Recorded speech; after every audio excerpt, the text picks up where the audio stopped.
গোলাম মোস্তফা হয়। মই মোৰ ঘৰ নিচুকাতে। তাৰমানে যিটো এই জিঅ' বেগৰ কামটো কৰি আছে, কামটোতো ভালদৰে হোৱা নাই। মানে যোৱা টাইমছত যিটো কাম কৰিছিল, কামটো অলপমান বস্তা পেলাইছে আৰু বাকীখিনি পেলা নাই।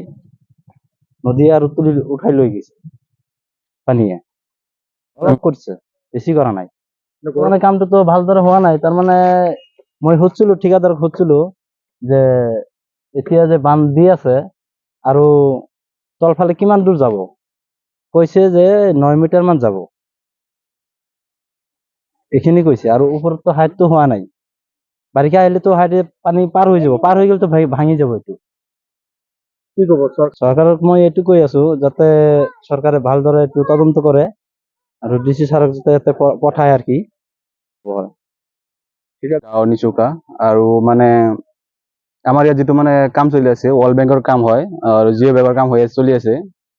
আৰু যিটো ধৰণৰ কাম চলি আছে, মানে এইটো বান্ধ হিচাপত মানে আমাৰ একো উপকাৰত নাহিব। কামটো সম্পূৰ্ণ বিফলে যাব। যিটো ধৰণৰ কাম কৰি আছে ঠিকাদাৰে বা কিন্তু কামটো একদম মানে সিমান এটা মানে হাৰ্ড কাম হোৱা নাই, একদম পেলাইছিল হা।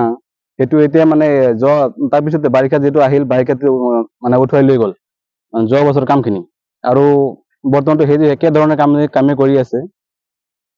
কোন কৰ্তৃপক্ষ মানে কি, মানে এতিয়ালৈকে কোনো অহা নাই। আমিও মানে অফিচত মানে কেইবাৰমান গৈছিলো, যে ইঞ্জিনিয়াৰ আহিব বুলি কৈছে, চাব ইঞ্জিনিয়াৰ কিবা কৰে। আজিলৈকে অহা নাই কিজানি ইঞ্জিনিয়াৰ। মোৰ যদিও আহিছিল বা কিবা কৰিলে ইঞ্জিনিয়াৰে, ঠিকাদাৰৰ কাম সেই আগৰ নিচিনাই কৰি আছে। চৰকাৰক মানে কি এইটো আহ্বান জনাম যে চৰকাৰে মানে এইটো ভালকে গুৰুত্ব দিব আৰু ভাল ধৰণে